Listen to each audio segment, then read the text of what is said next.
So thanks for joining me in my studio today. Today we're here with Antonia and we're going to create a 1940s inspired film siren look because she has that look. So I've already prepped her eyes. Close for me. I've used concealer, or you can use a shadow primer. That's really going to help keep the shadow on. So just make sure you always prep the eye area. And we are going to start with just a taupe shadow across the lid. This is a very wearable look, and what I really want to show everyone is that you can be inspired by other periods. They don't have to be so literal or historically accurate, but you can take those looks and kind of interpret them into your real life. So all the way across the lid, lash to the crease. And make sure to get all the way in here by the nose. All right, and then we're going to use a flesh tone. I'm using a soft peach on Antonia. But you're going to go all the way across the brow bone. And then just blend the two together. And you'll see this is a very simple look. We're using two eyeshadows. It couldn't be easier. Just make sure you don't have any hard edges.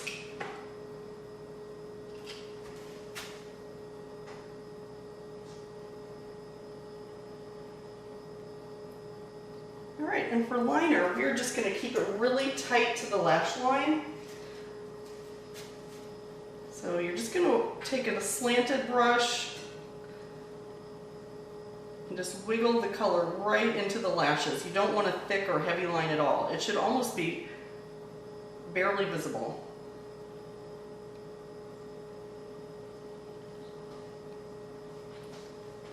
And make sure you go all the way to the inner corner. And if you're not comfortable making a line, it's okay because we're going to go back and smudge it. We don't want a hard edge at all. So go back with your brush and just soften the edges. We're going for a soft, sultry look.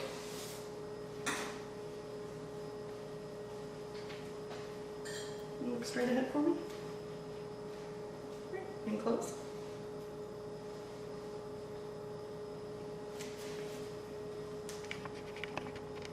We did the other side. Antonia's eye looks beautiful. Again, you want to do a taupe on the lid, just a flesh toned from the crease to the brow. And close your eyes for me. And just a little liner. I used a deep brown, like a chocolate, and you want to make sure it's really smudged and really tight to the lash line. So I started filling in her brows on the other side. Brows are actually a very important part. They really frame your face and actually make you look awake. So if you're not filling in your brows, I think you should definitely give it a try. I'm using a brow powder and just a brush. Pencils can tend to be really harsh, so I would steer away from pencils. And you want to make sure that you extend your brow all the way to the outer corner. You want to take a pencil or your brush and you can see where that's where it should end.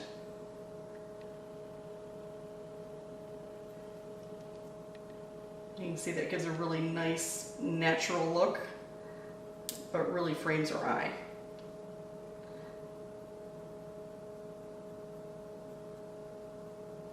Okay, great, we have her brows done. So we're going to move on to her skin.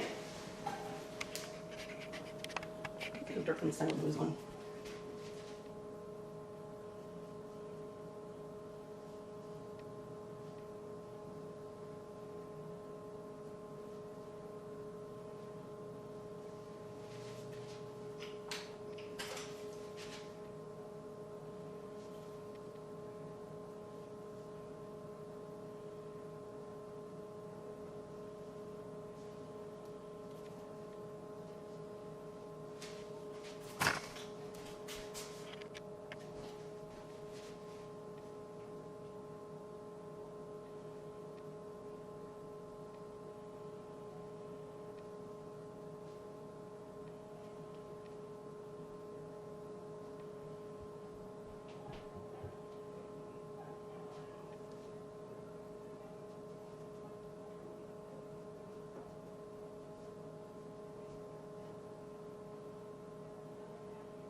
Okay, so we've prepped Antonia's skin.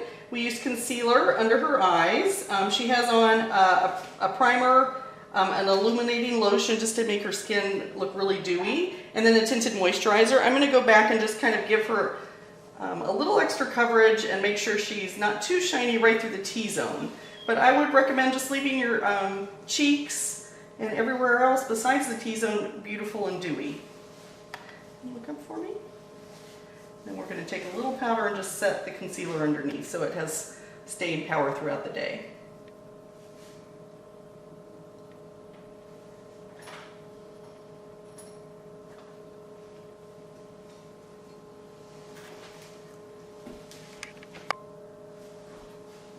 Okay, now that Antonia's skin is prepped and we have concealer underneath, look up for me.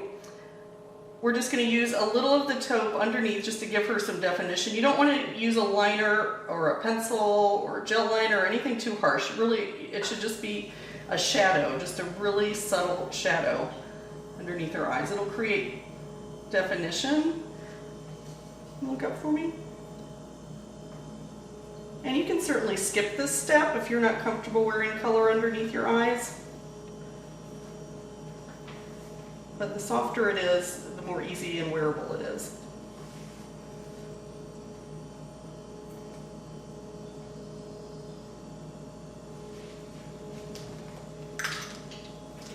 All right, so we're going to finish her eyes with a little lash primer, which really kind of builds your lashes. It kind of plumps and lengthens before you put the mascara on.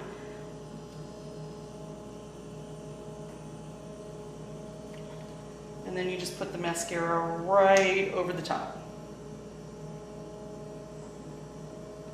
And it really kind of gives you that look of false lashes without having to put the false lashes on, which is pretty fantastic. Okay.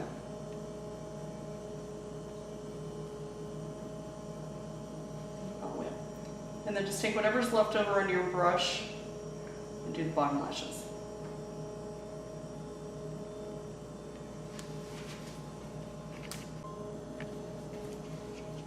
All right, so you can see we finished Antonia's eyes. We have the subtle taupe underneath and just a lot of lovely primer and mascara. So we're going to move on to cheeks and her neck. Actually, if you can chin up for me. You always want to make sure to put bronzer or preferably a powder that's 2 shades darker than your natural skin tone on your neck, just so that your neck, chest, and face all match, which is nice, and it really gives you kind of a slimming contour there. And look straight ahead for me. And Antonia has beautiful cheekbones, so I'm just going to use, again, just a powder that's two shades darker than her natural skin tone to bring out her cheekbones.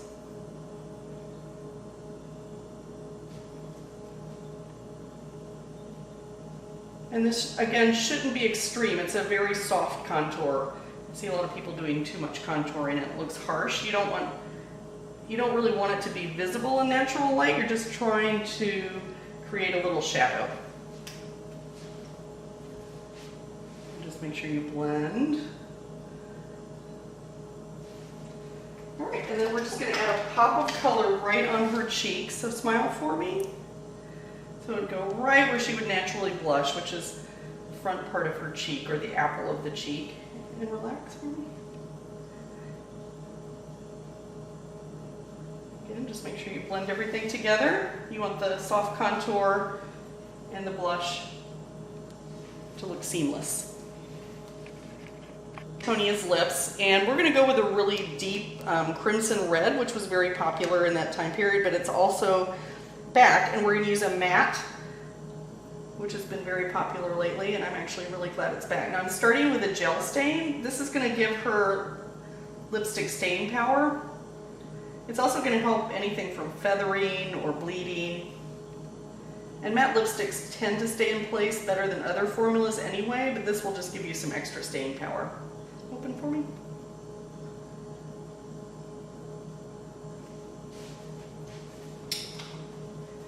All right, we're choosing a dark matte red. Just going to go right on top.